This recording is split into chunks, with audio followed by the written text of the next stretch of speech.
માનનીય પ્રધાનમંત્રી શ્રી નરેન્દ્ર મોદી સાહેબે ગુજરાતમાં મુખ્યમંત્રી તરીકે, દેશના પ્રધાનમંત્રી તરીકે અને એના પહેલાં પણ સંઘમાં એમની જે જવાબદારી હતી સ્વયંસેવક તરીકેની, પ્રચારક તરીકેની, ત્યારે પણ એમણે પોતાનું જીવન એ સેવાકીય પ્રવૃત્તિ માટે સમર્પિત કરેલું છે.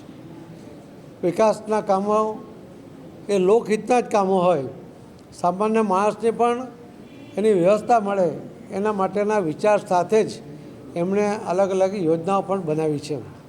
એવા માનનીય પ્રધાનમંત્રી શ્રી નરેન્દ્ર મોદી સાહેબનો 17મી સપ્ટેમ્બરે જન્મદિવસ છે.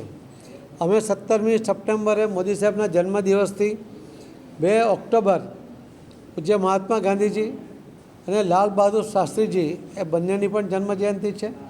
અને 25મી સપ્ટેમ્બરે સ્વર્ગસ્થ પંડિત દીનદયાળજી એમનું પણ જન્મજયંતિ છે.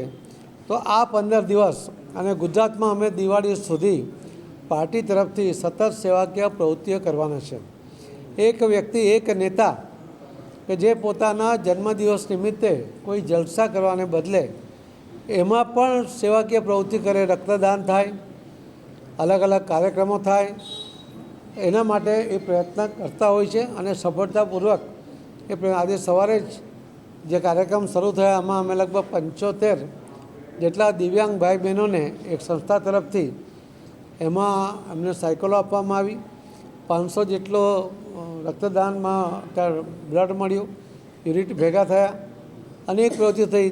એમાં પણ લગભગ 1000થી વધારે લોકોને એમનો આરોગ્ય માટેનું ચકાસણી કરવામાં આવી અને એમાં જે જરૂર પડશે તે ઓપરેશનો કે કરવાના હશે કે દવા એ ફ્રી આપવાનો કાર્યક્રમ બી આજે સવારે શરૂ થઈ ગયો છે.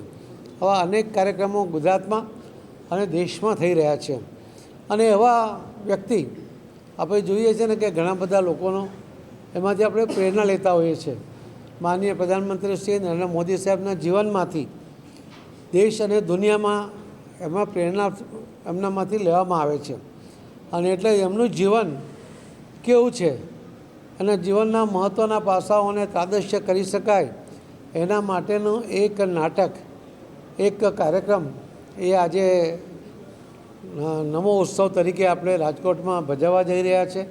લગભગ 400થી વધુ કલાકારો એ કાર્યક્રમમાં ભાગ લે છે. એમના જે કવિ છે સાંઈરામ દવે, એમણે એનું આયોજન કર્યું છે.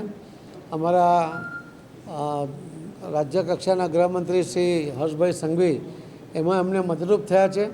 અને રાજ્યમાં અલગ અલગ જગ્યાએ, હમણાં ગુજરાતીમાં અને ત્યાર પછી અલગ અલગ ભાષાઓમાં પણ લોકો સુધી આ નમો ઉત્સવનું નાટક પહોંચે એના માટેના અમે પ્રયત્ન કરીએ છીએ. આપ સૌના માધ્યમથી હું સૌ રાજકોટવાસીઓને અને સૌરાષ્ટ્રવાસીઓને વિનંતી કરું છું કે આ નાટક જોવું જોઈએ. માનનીય પ્રધાનમંત્રી શ્રી નરેન્દ્ર મોદી સાહેબના જીવનમાંથી આપણે અને આપણા આવનારી પેઢી માટે પ્રેરણા મળે એવા જે કામો છે એ લોકો સુધી પહોંચાડવામાં આપ સૌને મદદ માગું છું. મને વિશ્વાસ છે કે આપના માધ્યમથી લોકો સુધી આ વાત પહોંચશે અને એક એવો નેતા કે જે જન્મદિવસને પણ પોતે નથી ઉજવતા પરંતુ આખો દેશ એ સેવાકીય પ્રવૃત્તિ માટે જ ઉજવે એવો એમનો વિચાર હોય છે અને એ જ વિચારને અમે અમલમાં મૂકવાનો પ્રયત્ન કરી રહ્યા છીએ. આપ સૌનો ખૂબ ખૂબ ધન્યવાદ.